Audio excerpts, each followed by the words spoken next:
Good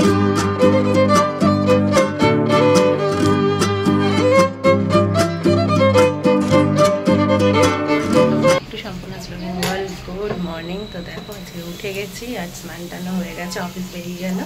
तो एबारे आज के बृहस्पतिवार पुजो टुजो करते हैं। तो चलो समस्त जमाय कर नी। बागाने मैं बैलकनिते देखी एक फुल फुटेছে। तो चलो ওটাকে তুলে নি। तो देखो तुम्हारे साथे बैलकनिटा एकटु देखिए दिलाम। और ओई देखो एक ओखाने टुकी दिए जबा फुल फुटेছে, नयनताराও फुटेছে।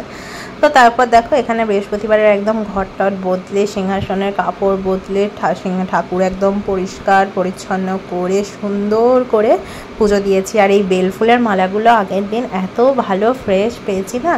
तो सेजন্য मा लक्ष्मीर जन्य तारपरे शिव ठाकुरेर जन्य निये एसेछि बेल फुलेर माला। और जगन्नाथ देवेर जन्य এনেছি रजनीगंधार माला। তোমরা তো জানোই বৃহস্পতিবার আমি ঠাকুরকে মালা তো দিই নতুন ঘটের সাথে। আর জগন্নাথ দেবকে দেখো একটা বেলপাতাও দিয়েছি। মানে সত্যি কথা বলতে বহুদিন পর কালকে না ঠাকুরের জন্য একদম টাটকা টাটকা ফ্রেশ ফুল পেয়েছি। লাস্ট কিছুদিন ধরে না এই বৃষ্টির জন্য ভালো ফুলই পাওয়া যাচ্ছিল না। তো এখানে দেখো সুন্দর করে সাজিয়ে দিয়েছি একদম প্রদীপ ধূপ জ্বালিয়ে ঠাকুরকে একদম মানে দেখতে মানে নিজেরই যেন চোখ ফেরাতে পারছি না, এত সুন্দর লাগছে। আর এখানেই দেখো তোমাদের মা দুর্গাকেও একটু দেখিয়ে দিলাম। আর আজকে দেখো এখানে মানে এত ভালো করে সাজিয়েছি, জবা ফুলগুলোও এত ভালো পেয়েছি ফ্রেশ। দেখো প্রত্যেকটা ফুলই কি সুন্দর ফুটেছে। তো দেখবে ঠাকুরের কাছে বসলে যেন অনেকক্ষণ মন শান্ত করে বসে থাকা যায়। আর সকাল সকাল আমার কাছে মনে হয় যদি বৃহস্পতিবারের এই পুজোটা হয়ে যায় তো সারাদিন অনেক সময়ও পাওয়া যায়, নিশ্চিন্তভাবে বাকি সমস্ত কাজ করা যায়। তো আমারও সেরকমভাবে পুজো টুজো সমস্ত হয়ে গেল। আর ওই যে পাশে পিঙ্ক কালারের কৌটা দেখছো না, ওটা স্মার্ট বাজার থেকে আগের দিন কিনে এনেছি। তো এদিকে পুজো দেওয়া তো কমপ্লিট। তো চলো এবারে যেটা বড় কাজ সেটা হচ্ছে বিছানা তোলা। তো বিছানাটা ঝটপট তুলে নেব। আর বিছানা তুলতে গিয়ে দেখছি বাপরে দেখো কীরকম আলোটা এসেছে।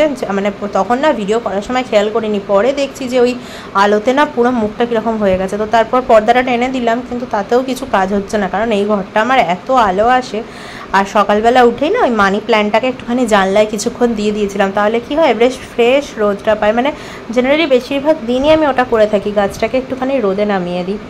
তো তাহলে গাছটা অনেকক্ষণ ফ্রেশ টাটকা আলোটা পায় সকালের। আর একটু জল দিয়ে দিলে না খুব সুন্দর লাগে। তো যাই হোক এখানে দেখো তোমাদের সঙ্গে বকবক করছি আর পিছনে ব্যাকগ্রাউন্ডটা কি সুন্দর দেখতে লাগছে না, মানে আমার নিজেরও ভালো লাগে।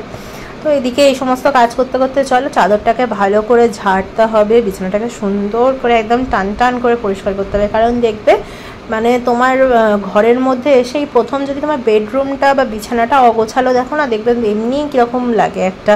মানে বিশেষ করে আমার তো এই প্রবলেমটা বর্ষাকালে হয়, যেহেতু এই সেকেন্ড রুমটা তোমাদের আগের দিন দেখাচ্ছিলাম না, জামা কাপড় বর্ষার জন্য মিলে রাখা হয়েছে, বা যেগুলো কেচে নিয়ে এসেছি সেগুলোকে এরকম গোছানো হয়নি রাখা আছে। তো ওই সব মিলিয়ে না মানে নিজেরই ওই ঘরটায় ঢুকতে একটা কীরকম লাগে একদম। তো চলো এদিকে বিছানাগুলো ঝটপট করে এবার তোমাদের সঙ্গে গল্প করতে করতে হয়েই এসছে তোলা।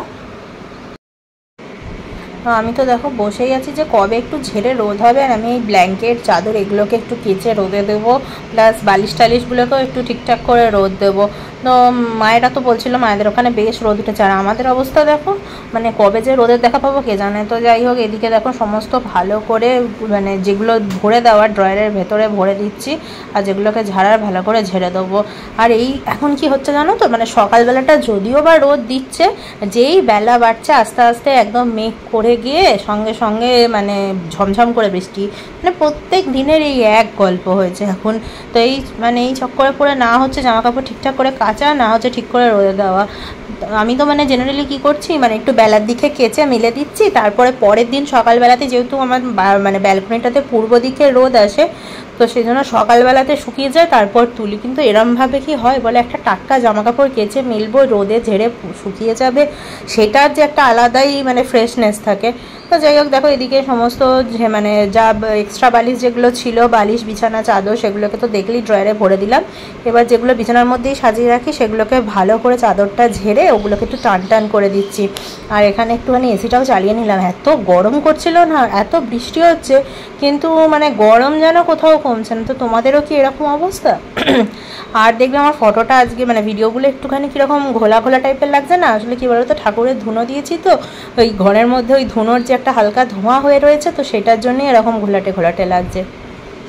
তো তারপর দেখো এখানে চলে এলাম জামা কাপড়গুলো কাচতে। আর এই দেখো এক ব্যাগ কাচার জমা হয়েছে। ওই যে বললাম রোজ রোজ আর কত না কেচে থাকবো বলো। এবার এগুলো তো কেচে শোকাতেও হবে, না শোকালে তারপরে আবার ভাঁজ করা আছে, গোছানো আছে। তো সেই জন্য দেখো আজকে দেখলাম যে না, এইভাবে বসে রেখে লাভ নেই, তো চলো ভিজিয়ে দিই। দেখছো কীরকম কত এক ব্যাগ হয়ে গেছে পুরো। আর বিশেষ করে মানে এই জামা কাপড়গুলো না শোকাতে খুব সময় লাগে না, কারণ ওয়াশিং মেশিনেই তো 80% ড্রাই হয়েই যায়, কিন্তু ওই যেটুকু রোদের প্রয়োজন সেই রোদটুকুও নেই। তো যাই হোক এখানে সমস্তটাই ভরে দিলাম, ভরে দিয়ে চলো। আর এখন তো মানে অন্য কিছু মানে সাবান দিতে ভুলে গেলেও ক্ষতি নেই, কিন্তু কমফোর্ট দিতেই হবে যেহেতু এই বর্ষার ওয়েদার। আর আমার ওই বেসিনের কাছে কি বলে মানি ট্রিটা কেমন লাগছে দেখেছো, কি সুন্দর লাগছে না দেখতে। তো যাই হোক এদিকে দেখো আমার অনেকটাই কাজ কিন্তু আজকে এগিয়ে গেছে তোমাদের সঙ্গে গল্প করতে করতে। এখানে দেখো আমার বিছানা তোলা হয়ে গেল, পুজো দেওয়াও হয়ে গেল, আর তারপর এখানে চলে এলাম কাচতে দিতে। তো অলমোস্ট কাচতে দেওয়াও হয়েই এসছে, তখনই হঠাৎ করে মনে পড়লো যে আমার আরও কয়েকটা জামা কাপড় রাখা আছে আলাদা করে, সেগুলো দেওয়া হয়নি। তো দেখলাম যেহেতু মেশিনটা খালি আছে আর একটু জামা কাপড় ধরেই যাবে, তো সে দুটোকেও দিয়েই দিলাম, কারণ আবার এই যা ওয়েদার আবার কবে কাচতে পারবো ঠিক করে, না শুকাবে তার নেই ঠিক। তো আবার একটুখানি দিয়ে তারপরে একটুখানি সানলাইটটা দিয়ে দিলাম, কারণ 2-3টা জামা কাপড় এক্সট্রা দিয়েছি। আর দেখবে কটনের জামা কাপড়গুলো খুব বেশি জায়গা নেয় না, জেনারেলি নেয় হচ্ছে আমাদের দুজনের জিন্স টিন্স বা বিছানার চাদর, এইগুলো দিলে দেখবে অনেকটা জায়গা লাগে। তো তোমরা তো জানোই আমি এটাকে একদম ওয়াটার মোডেই মানে হাই ওয়াটার মোডেই দিই, তা নাহলে যেন মনে হয় শার্প থেকে যায় বা সানলাইটটা থেকে গেলে কীরকম যেন জামা কাপড় চটে যাবে, সেই ভয়টা লাগে। তো দেখো এদিকে কাজটাও দিয়ে দিয়েছি। আর আজকে ভাবছি কি রান্না করব, এই ভাবাটা না মানে এই একটা বড় টেনশন দেখবে বাড়ির বউদেরকে। মানে সারাদিনে কেউ যদি বলে দেয় যে এই রান্না হবে, তাহলে দেখবে কোনো ব্যাপার না, যা বলুক রান্না করে দেবো, কিন্তু কি রান্না করব এই মাথা খাটিয়ে বার করা, এটা একটা মানে বিশাল টেনশনের কাজ। আমার তো মনে হয় সেটাই, মানে আমাকে যদি কেউ বলে দেয় যে তোমাকে এই রান্না করতে হবে, আমি করে নামিয়ে দেবো, হ্যাঁ ঠিক আছে, কিন্তু ওই যে নিজে থেকে কি করব 1000 দিন আমি মাথা থেকে বেরই করতে পারি না। তো আজকে ভাবছি 2টো রুই মাছের বড় বড় মাথা আছে জানো তো, তো ভাবছি ওইগুলোকে মাছের মাথা দিয়ে মুগের ডাল করব। তো সেই জন্য দেখো মুগ ডালটা ঢালতে গিয়ে মনে পড়লো যে ওটা তো ঢালা হয়নি মাছের, কারণ গত মাসের বেশ খানিকটা ডাল ছিল। তো সেই ডালটা জন্য মানে হয়ে যাওয়ার পর না কৌটোটা একটুখানি পরিষ্কার করে নেওয়া হলো। তারপরে দেখো ডালটা কৌটোতেও ঢেলে নিলাম আর কিছুটা নিয়ে নিলাম রান্নার জন্য। আর এদিকে আমার আজকে ব্রেকফাস্টে ভীষণ সাবু খেতে ইচ্ছা হচ্ছিলো। দেখবে সাবু মাখাটা না এক একদিন খেতে খুব ভাল লাগে, আর বিশেষ করে যদি জল দিয়ে মাখিয়ে খাওয়া হয় না তাহলে পেটটা ঠান্ডা থাকে। তো সেই জন্য এখানে দেখো সাবুটাকে ভালো করে জল দিয়ে কচলে ধুয়ে নিলাম সুন্দর করে। আর মিষ্টি ছিল, মানে প্রসাদ, কালকে যেহেতু বৃহস্পতিবারের পুজোর প্রসাদ আনতে গেছি মানে নৈবেদ্য আনতে গেছিলাম, তখনই ঘরের জন্য ওই মতিপাকের লাড্ডুটা কিনে এনেছিলাম। আর এই লাড্ডুটা এত সুন্দর খেতে হয় কি বলবো। তো মানে লাড্ডু ঠিক না জানো তো, সন্দেশের মতো, কিন্তু ভেতরটা নারকেল থাকে। তো যাই হোক এখানে সাবুটাকে ভিজিয়ে দিলাম আর 2টো ফ্রিজ থেকে আম বার করে নিয়ে আসলাম। আর এখানে দেখো মুগের ডালটা ভেজে নিচ্ছি, ডাল করব বললাম তো মাছের মাথা দিয়ে। তো মুগের ডাল তো একটু ভেজে মানে নিলে দেখবে তার সেন্টটা একরকম হয়, আর কাঁচা মুগের ডালের সেন্টটা একরকম হয়। তো আমি জানলাম যেহেতু মাছের মাথা দিয়ে করবো ডালটা, তাহলে একটু ভেজেই নিই। আর কি গরম, আমার হাতটা না পুরো ছাঁকা লেগে গেছে। তো তারপরে দেখো ভালো করে জল পাল্টে ডালটাকে ধুয়ে নিচ্ছিলাম। আর এদিকে মানে এখনও আমি যেহেতু এই আমগুলো না মা ওখান থেকে দিয়ে পাঠিয়েছিল, আর আমাদের তো বাড়িতে প্রচুর আম গাছ আছে, তো তোমাদের তো আগে ব্লগে দেখিয়েছি।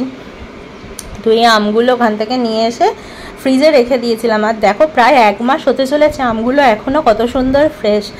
আর সত্যি কথা বলতে আমার না মানে আমের সিজনের থেকেও যেন মনে হয় অফ সিজনের জিনিস খেতে আমার বেশি ভালো লাগে। মানে যখন যেটা পাওয়া যায় না তখন যেন সেই খাবারটার টেস্ট আমার যেন মনে হয় বেশি। তো তোমাদের কার কার এরকম হয়? মানে সব কিছুর ক্ষেত্রেই, ফুলকপি বাঁধাকপি শীতকালে মনে হয় যেন দূর আর কত খাবো, তো মনে হয় গরমকালে ফুলকপিটা ভালো লাগছে বা শীতকালে এঁচড় খেতে ভালো লাগছে, এটা আমার সাথে মানে হয়েই থাকে। তো এদিকে দেখো কথা বলতে ডালটাও ধুয়ে একদম ভেজে প্রেশার কুকারেও দিয়ে দেবো। তো একটুখানি হলুদ দিলাম, নুন দিলাম আর খুব অল্প পরিমাণে জল দিয়েছি, কারণ খুব এই ডালটা না বেশি পাতলা হয়ে গেলে খেতে ভালো লাগবে না, সেই জন্য সামান্য পরিমাণে জল দিয়ে আর এতে 2টো কাঁচা লঙ্কা দিয়েছি, দিয়ে ভালো করে সিটি মেরে নেবো। আর ডালটা একটুখানি প্রেশার কুকারে সিটি দিয়ে নিলে দেখবে ডালটা খেতেও সুন্দর হয় আর মানে একটু তাড়াতাড়ি হয়েও যায় যেন মনে হয়। তো এটা এদিকে হতে থাকুক আর চলো আমগুলো ছাড়িয়ে নিই। দেখছো আমগুলো কত সুন্দর ফ্রেশ। আমি তো প্রথমে ভয় কাটছিলাম যে বাবা এতদিন পর খাচ্ছি, জানি না কি অবস্থায় থাকবে। দেখো কি সুন্দর টাটকা, মনে হচ্ছে না এই সবে বোধহয় মানে গাছ থেকে পেরে নিয়ে আসা হলো। বাইরেটাকে দেখে মনে হচ্ছে কীরকম, কিন্তু ভিতরটা এত সুন্দর। আর সত্যি কথা বলতে আমাদের গাছের আমগুলো ভীষণ মিষ্টি হয়। তো এই যে আমি ভাবছিলাম যে দেখো ভাগ্যিস আমি ফ্রিজে রেখেছিলাম, কি করব খাওয়া হবে কি হবে না এই ভাবছিলাম আর করছিলাম। তো দেখো চলো আজকে সাবুটা মাখাবো ভালো করে, আম দিয়ে দুধ দিয়ে, তার সাথে একটু কলা থাকলে ভালো হতো, তবে কলাটা ছিল না, তো সেই জন্য একটু চিনি দিয়েছি। আর এই দেখো যতটা সম্ভব আম আমি নিয়ে নিচ্ছি, কারণ এই জিনিসটা মানে ফেলার কোনো প্রশ্নই ওঠে না। তো তারপর দেখো দুটো আম নিয়েছিলাম, এই আমটাকেও নিয়ে নিচ্ছি। এই আমটাও ভালোই ছিল, একটুখানি বেশি পেকে গেছিলো জানো তো, সে হলেও নেভার মাইন্ড। এইসব জিনিস যে অফ সিজনে খেতে পারছি এটাই হচ্ছে অনেক বড় ব্যাপার। আর সবথেকে বড় কথা, দোকানে এখন বেশ আমের দাম হয়ে গেছে, মানে যেটা সিজনে ছিল না সেটা এখন হয়েছে। আর আমি দেখো বাড়িতে কি সুন্দর ফ্রিজ থেকে টুক করে বার করে খেয়ে নিচ্ছি। তো এইদিকে দেখো গল্প করতে করতে এখানে প্রেশার কুকারটা বসিয়ে দিয়েছি। আর কি হয়েছে জানো, প্রেশার কুকারটা একটু পরে, আর এখানে দেখো সাবুতে একটু দুধ দিয়ে দিলাম, দুধ দিয়ে আম দিয়ে সাবুটা মাখালে আরও ভালো লাগে, তো সেই জন্য অল্প দুধ দিয়েছি আর একটু চিনিও দিয়েছি, মানে বেশ আর কি সুন্দর করেই মাখিয়েছিলাম বলতে পারো। আর একটু পরে দেখো আমার প্রেশার কুকারটার কী অবস্থা হবে, এত সুন্দর পরিষ্কার প্রেশার কুকারটাতে বসালাম মুগের ডালটা, আর সিদ্ধ হয়ে যাওয়ার পর মানে কি হয়েছিল। তো যাই হোক, এদিকে দেখো আমি বসিয়ে দিয়েছি, আর এখানে আমার সাবুর জন্য আমগুলোকে কেটেও নিচ্ছি। আর ভাবছি আজকে একটুখানি না ওই মাছের মাথা দিয়ে ডাল করবো, আর তার সাথে আলু সেদ্ধ মাখাবো। তো সেই জন্য আলুগুলো ভাবছি একটু মাইক্রোওভেনেই সিদ্ধ করতে দিয়ে দেবো, আর মাইক্রোওভেনে সিদ্ধ করতে দিয়ে দিলে দেখবো তাড়াতাড়িও হয়ে যায় আর বেশ সুন্দর হয়। তো দাঁড়াও তোমাদেরকে দেখাই আমার সাবু মাখার ফাইনাল লুকটা। এই দেখো কীরকম টেম্পটিং লাগছে না দেখতে, এটাকে যদি ফ্রিজে ঠান্ডা করে খাও তো আরও ভালো লাগতো। তো এদিকে খেতে খেতে এদিকে দেখো আমার কাঁচাগুলো সমস্ত কমপ্লিট হয়ে গেছে, তো চলো এগুলোকে মিলে দিয়ে আসি। আর এই দেখো তোমাদের বলছিলাম না প্রেশার কুকারের অবস্থা দেখো, ডালের হলুদ জল পড়ে পুরো হলুদ হয়ে গেছে দেখতে, তো কীরকম অস্বস্তিকর লাগে না। তো তারপর দেখো ফাইনালি চলে এলাম মাছের মাথাগুলো ভেজে নেবো। আর মাছের একটু তেলও ছিল, তবে তেলটা ভাজতে গিয়ে না আমার কীরকম যেন একটা মনে হলো যে তেলটা মনে হচ্ছে যেন ঠিকঠাক নেই, তারপরে ভয়ও লাগলো যদি খেয়ে দিয়ে শরীর খারাপ করে। তো এই যে চপিং বোর্ড নিয়ে নিয়েছি, পেঁয়াজও বেশি দিইনি, একটা বড় পেঁয়াজ দিয়েছি আর একটা ছোট্ট পেঁয়াজ দিয়েছি। তো তাও আবার ছোটো পেঁয়াজটা কিছুটা মানে হাফ দিয়ে দিয়েছি আমার আলু ভাতে মাখবো বলে আলু ভাতেতে। তো মানে খুব কম মশলা দিয়েই করেছিলাম, কিন্তু খেতে এত সুন্দর হয়েছিল কি বলবো। তো তোমরা কিভাবে বানাও আমাকে কিন্তু অবশ্যই কমেন্ট করবে। তো এদিকে চলো আমি পেঁয়াজটা ছাড়িয়ে নিই, আর পেঁয়াজটা কাটার সময় না একটুখানি জল দিয়ে ভালো করে ধুয়ে নিলে না দেখবে চোখটা অতটা জ্বালা করে না, তো আমিও সেইভাবেই করি। আর তোমাদের কাছে কোনো টিপস থাকলে অবশ্যই আমাকে বলবে। তো এখানে দেখো মাছের মাথাগুলো ভেজে তুলে নিয়েছি, তো এবারে একটুখানি যে মশলাগুলো লাগবে সেগুলোকে কেটে নেবো। তো তার আগে দেখো আমার আলু সেদ্ধটা মাইক্রোওভেনে করতে দিয়েছি বলে এখানে পেঁয়াজটা একটু কুচিয়ে নিচ্ছি। মাছের মাথাটা ভাজতে দেওয়ার আগে ওই তেলের মধ্যেই না পেঁয়াজ শুকনো লঙ্কা একটুখানি আলু ভাতে মাখার জন্য ভেজে নেবো। মানে এগুলো না মনে হয় যেন বেশ শর্টকাট হয়, না হলে আবার একটা বাসন বার করো, সেই বাসনে আবার নতুন করে তেল দাও, লঙ্কা দাও, তো তারপরে সেটা আর কোনো কাজে লাগবে না। তো সেই জন্য দেখো তার থেকে আমার মনে হলো যে সেটা তাড়াতাড়ি হবে আর সেই তো একই কাজই হবে। তো এখানে দেখো শুকনো লঙ্কার পেঁয়াজ ফোড়ন দিয়ে দিলাম। আর তোমরা কীভাবে আলু ভাতে মাখা খেতে ভালোবাসো আমাকে কিন্তু অবশ্যই কমেন্ট করে জানাবে। আমার কাছে কিন্তু এটাই মনে হয় বেস্টভাবে আলু ভাতে বা আলু সেদ্ধ খাওয়া। আবার অনেকে অনেক রকমভাবেই মাখে, আর আমার আলু চোখাটাও ভালো লাগে। তো যাই হোক ওদিকে ওটা হতে থাকুক, তার সাথে চলো এবার মাছের ডালটা মাথা দিয়ে ডালটা করবার জন্য যে যে মশলাগুলো লাগবে সেগুলো ঝটপট করে কেটে নিই। তো প্রথমেই পেঁয়াজ লাগছে, তো পেঁয়াজটাকে কেটে নিচ্ছি। তার সাথে লাগবে আদা, রসুন, টমেটো, কাঁচা লঙ্কা, একটু ধনেপাতা হলে খুবই ভালো হয়। তো আমি ওই জন্য দেখো এখানে কী বলে রসুন, তো তোমরা জানোই আমি পিল্ড কিনে নিয়ে আসি, কারণ আমার কাছে রসুন ছাড়ানোটা মনে হয় খুব একটা সময় সাপেক্ষ কাজ। তো ওইদিকে দেখো আলু ভাতের তেলটা তুলে নেওয়ার পর এখানে মাছের মাথাগুলো দিয়ে দিচ্ছি তেলের মধ্যে ভাজতে।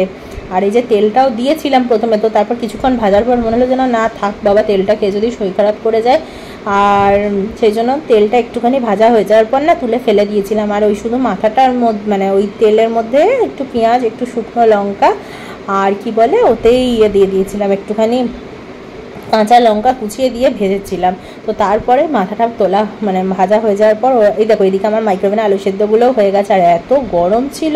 তো যাই হোক এদিকে ছাড়িয়ে নিলাম আলুর খোলাগুলো, ছাড়িয়ে নিয়ে এটাকেও চটকে নিতে গিয়ে দেখছি ভীষণ গরম। আর এখানে দেখো পেঁয়াজ, আদা, রসুন, টমেটোর পেস্টটাও করে নিয়েছি। তো এদিকে মাথাটা ভাজা হতে হতে এদিকে পেস্টটা করে নিলাম একদম, ওতে একটুখানি কাঁচা লঙ্কাও দিচ্ছি, কারণ এই ধরনের রান্নাগুলো একটু ঝাল ঝাল না হলে দেখবে ঠিকঠাক লাগে না খেতে। তো এবার দেখো গরম তেলের মধ্যে মাথাটা তুলে ওই তেলের মধ্যেই ফোড়নে দিয়েছিলাম। তখন তো বললামই পেঁয়াজ, শুকনো লঙ্কা, জিরে, তেজপাতা, দারচিনি, তারপর একটু রসুন কুচি, একটু কাঁচা লঙ্কা, মানে যে মশলাগুলোর পেস্ট করেছি সেগুলোই আবার একটু অল্প করে করে ফোড়নেও দিয়েছি, তার সাথে আবার গোটা গরম মশলা, গোটা জিরে, একটু তেজপাতা, একটু দারচিনি, এলাচ আর কি বলে শুকনো লঙ্কা ফোড়নে দিয়েছি, আর গোটা জিরে। তো এই জিনিসগুলো দিলে না মানে বিষয়টা একটা ফ্লেভারটা সুন্দর আসে আর কি। খুব বেশি না, খুব কম করি। আর তেজপাতাটাও দেখো অর্ধেকটা কেটে দিয়ে দিয়েছিলাম, তো সেই জন্য ব্যাপারটা না পুরো একদম সেই বিয়েবাড়িতে যে গন্ধটা ছাড়ে ওই রকমই লাগছিল খেতে। আর ফোড়নের ওপরেই দেখবে রান্নার মানে 80% ডিপেন্ড করে আমার তো মনে হয়, ঠিকঠাক করে ফোড়ন দিতে পারলে। তো এই যে এখানে ভালো করে এবার এগুলোকে ভেজে নেবো একটুখানি, কিন্তু হ্যাঁ খেয়াল রাখতে হবে মানে খুব মানে বেশি ভাজা যেন না হয়ে যায়। তারপরে যে মশলার পেস্টটা আছে সেটা দিয়ে একটু ভালো করে কষিয়ে নেওয়ার পর এবার তো জানোই নর্মালি যেগুলো দেওয়া হয় বেসিক ড্রাই স্পাইসেস, আর হ্যাঁ অবশ্যই মশলাটাকে কিন্তু খুব ভালো করে কষাতে হবে। তো দিয়ে দিলাম হলুদ গুঁড়ো, জিরে গুঁড়ো, লঙ্কা গুঁড়ো, কাশ্মীরি লঙ্কা গুঁড়ো দিয়েছি, আর এমনি লঙ্কা দিইনি কারণ আমি খুব বেশি ঝালও আমরা খাই না, কাঁচা লঙ্কা দিলেই হবে। তো তারপরে দিয়েছি ধনে গুঁড়ো, জিরে গুঁড়ো, যা যা ড্রাই স্পাইসেস আছে, আর তার সাথে একটুখানি চিনিও দিয়েছি। তাহলে দুটো জিনিস হয়, এক হচ্ছে টেস্টটাও একটু ব্যালেন্স থাকে আর কালারটাও খুব সুন্দর আসে। তো এই দেখো চিনিটাও সামান্য দিয়ে দিলাম। তো এবার কি ভালো করে কষিয়ে নিতে হবে, কারণ চিকেন মাটন বা অন্য কোনো ডিপ প্রিপারেশন করলে দেখবে সেটা ওই চিকেন মাটনটা দেওয়ার পরও কষানো যায়, কিন্তু ডালটা তো সেটা হবে না। তো এখানে দেখো ডালটা দেখে নিলাম খুব সুন্দর সেদ্ধ হয়েছে, তো ডালটাতে একটু জল দিয়ে দিলাম আর মশলাটাতেও একটু জল দিয়ে একদম সুন্দর করে কষিয়ে নিয়েছি, মানে যতক্ষণ না ওটা একদম ধরা ধরা মানে হয়ে এসছে ততক্ষণ ওটাকে সুন্দর করে ভালো করে কষিয়েছি, মানে একদম ঝাঁঝটা মানে কাঁচা পেঁয়াজের যে গন্ধটা সেটা চলে গেছে। তারপর এদিকে আমার দেখো ওইটা করতে করতে আলু সেদ্ধ মাখাও হয়ে গেছে। তো তারপরে দেখো সিদ্ধ করে রাখা মুগের ডালটা দিয়েছি, আর কনসিস্টেন্সিটা দেখো ডালের এত সুন্দর হয়েছে না, পুরো মনে হচ্ছে বিয়েবাড়ির ডাল। তো এর সাথে খাওয়ার জন্য আমার তো আলু সেদ্ধ হয়েই গেছে, আর ফ্রিজের মধ্যে দেখো ধনে পাতাটা ছিল। টিফিন বক্সে এই যে একটু কাগজ দিয়ে টিস্যু দিয়ে রেখেছিলাম, একদম ফ্রেশ, দেখো মনে হচ্ছে যেন এই বোধহয় দোকান থেকে এলো। এইভাবে রাখতে অ্যাকচুয়ালি মা শিখিয়েছে। তো তারপর তো দেখলেই ওদিকে আমার রান্না অলমোস্ট হয়েই গেছে, আরও যে টুকটাক কাজগুলো ছিল সেগুলোকেও করে ফেলেছি। তো এবার ভাবলাম যে চলো তাহলে খেতেও বসা যাক, আর আমার ভাতটা আগের দিন রাত্রেই করা ছিল তো সেজন্য ফ্রিজে ছিল, আমি ভাবলাম যে তাহলে চলো মাইক্রোওভেনে গরম করতে দিয়ে দিই, আর ওদিকে ডালটাও তো একটুখানি ফুটে তারপর নামিয়ে দেওয়া হবে। আর এইদিকে দেখো একটা আনারস, দেখো কালকে যখন বেরিয়েছিলাম না বাজার থেকেই আনারসটা কিনে নিয়ে এসেছিলাম। তো এটা কীভাবে কাটতে হয় জানি না, তো মাথাটা কেটেছি আর পিছন দিকটাও কেটে নিয়েছি। তো তারপরে আর কি করতে হবে কিছুতেই বুঝতে পারছি না। তো তারপর মাকে যথারীতি ফোন করলাম, ভিডিও কল করলাম, মা বলে দিল। তো তারপরে কিছুটা কাটতে পেরেছি আর কিছুটা রেখে দিয়েছি, এখনও কাটা হয়নি। আর এইসব ভাবা ফল কি ঝামেলার জিনিস, মা তো বললো এর প্রত্যেকটা চোখকে করতে হবে, আমি দিলাম দূর অনেক সময় লাগবে, সেজন্য ওই অর্ধেকটা কেটে রেখে দিয়েছি। আর তারপরে দেখো আমার লাঞ্চে নিয়ে নিয়েছি এই মাছের মাথা দিয়ে মুগের ডাল, গন্ধরাজ লেবু আর আলু সেদ্ধ। তোমরাই বলো এই কম্বিনেশনটা কেমন লাগে, মানে বেস্ট কম্বিনেশন আমার তো মনে হয়। তো তারপর দেখো ও চলে এসেছে সন্ধ্যেবেলাতে অফিস থেকে, ও এসে এখানে সন্ধ্যেটা দেখিয়ে দিয়েছে আর আমি এদিকে চা বসিয়ে দিয়েছি। আজকে অ্যাকচুয়ালি লিকার চা খেতেই ইচ্ছা হলো, কারণ লিকার চাটা দেখবে মাঝে মাঝে সন্ধ্যেবেলাতে খেলে খুব ভালো লাগে, আর আমাদের সেই সিকিম থেকে আনা চা পাতাটার এত সুন্দর ফ্লেভার। তো তারপরে দেখো এখানে প্রসাদের মিষ্টিগুলোও ছিল, তো আমরা শুধু চাটা খেয়ে বেরিয়ে পড়েছি একটুখানি মিষ্টি খেয়েই। চলো একটু দুজনেই ঠিক করলাম যে চলো একটু ঘুরে আসি। তো কোথায় যাবো ভাবলাম চলো আজকে একটুখানি বাইরে কিছু খাবো। আর তারপরে যে আমাদের সাথে কি ঘটেছে, মানে তোমরা যদি ব্লগটা শেষ অবধি দেখো তবেই বুঝতে পারবে, মানে এই রকম জঘন্য ঘটনা যে আমাদের সাথে ঘটবে মানে আমরা ভাবতেও পারিনি। তো যাই হোক এখানে দেখো বেরিয়ে পড়েছি, আর এই তোমাদের তো রোজই বলি যে এই জায়গার রাস্তাগুলো আমার এত সুন্দর লাগে, দুদিকে এত বড় বড় ফ্ল্যাট হওয়া সত্ত্বেও যে রাস্তা স্পেশিয়াস হতে পারে বা হাওয়া থাকতে পারে, মানে এই চত্বরটা না দেখলে সিরিয়াসলি বুঝতে পারতাম না। তো যাই হোক আমাদের দুজনেরই প্রচণ্ড পরিমাণে খিদে পেয়েছিল, তো সেজন্য চলো ঠিক করলাম যে এখানে আগে কচু শাক নেওয়ার ছিল, ইলিশ মাছের মাথা দিয়ে করবো বলে নিয়ে মোমো খেতে যাব। বিশ্বাস করো আমাদের লাইফে খাওয়া সব থেকে জঘন্য মোমো যদি কিছু হয়ে থাকে তো এটা। তো যাই হোক কোনো এক প্লেট নিয়ে টেস্ট করতে গিয়েই আমাদের মানে কোনো রকমে দুজনে ঠুসে ঠুসে খেয়েছি। তো তারপরে চপ খাবো বলে চপের দোকানে আসলাম, এখানে চিকেন পকোড়া নিয়েছিলাম আর ডিমের চপ নিয়েছিলাম। তো আমরা ভাবলাম ভাবলাম যে সেন্ট্রাল পার্কে চলো, দাঁড়িয়ে দাঁড়িয়ে বেশ জমিয়ে গল্প করে খাওয়া যাবে। আর বিশ্বাস করো মানে আজকে আমাদের সঙ্গে খাওয়াটাই মনে হয় ছিল না আর কি। তো যাই হোক, এত জঘন্য ডিমের চপ আর চিকেন পকোড়া, কি বলবো, প্রত্যেকটা পিসে হাড় আর চপে সেরকম সোডা। তো তারপরে ইকো পার্কের এই সাইডে একটা বড় গ্রাউন্ড আছে, সেই গ্রাউন্ডটাতে চলে এলাম যে একটু ঘুরে আসি চলো। তো এখানে দেখছিলাম বাচ্চাগুলো কি সুন্দর স্কেট করছে জানো। আর তারপরে এই সাইডে দেখছি যে এই দেখো আমরা চলে এসেছি আইফেল টাওয়ার দেখতে। এটা কিন্তু নর্মাল আইফেল টাওয়ার, মানে আমাদের ইকো পার্কের Eiffel tower, Paris Eiffel tower নয়। তো যাই হোক, ভাবছিলাম যে আমরা 3 নম্বর গেটে এসেছি, 1 নম্বর গেটে আসলে এটা আগেই দেখতে পারতাম। আর তার উল্টো দিকে এত সুন্দর একটা লেক আছে। তো ইচ্ছা আছে একটা উইকেন্ডে না এই আইফেল টাওয়ারের কাছটায় যাবো, মানে এটার নাকি ওপরে উঠতে দেয় শুনেছি, জানি না, আমি নট শিওর অ্যাবাউট দ্যাট। তো যাই হোক, তো এই সমস্ত দেখে ঘুরে যখন আমরা বাড়ি আসছিলাম, আমি ভাবছিলাম যে সত্যি করে আমাদের দৈনন্দিন জীবনে আমরা আমাদের মাদের কাছ থেকে সংসারের কত, মানে মায়ের কাছ থেকে সংসারের কত টুকিটাকি কাজ শিখে যাই, তাই না? তো এই সমস্ত মানে আমাদের জীবনে মায়ের ভূমিকাটা অনেকটাই বেশি। তো তারপরে এইসব ভাবতে ভাবতে দেখো কলকাতার রাস্তায় দুজনে ঘুরছিলাম। আর রাত্রের কলকাতা তো অলওয়েজ খুব সুন্দর, তো আমাদের খুব ভালোই লাগছিল। এই যে দেখো কি সুন্দর লাইট দিয়ে সাজানো। তো চলো আজকে ব্লগটা এখানেই এন্ড করছি। ব্লগটা ভালো লাগলে চ্যানেলটা প্লিজ লাইক শেয়ার সাবস্ক্রাইব করো, আর অবশ্যই কমেন্ট করে জানিও ব্লগটা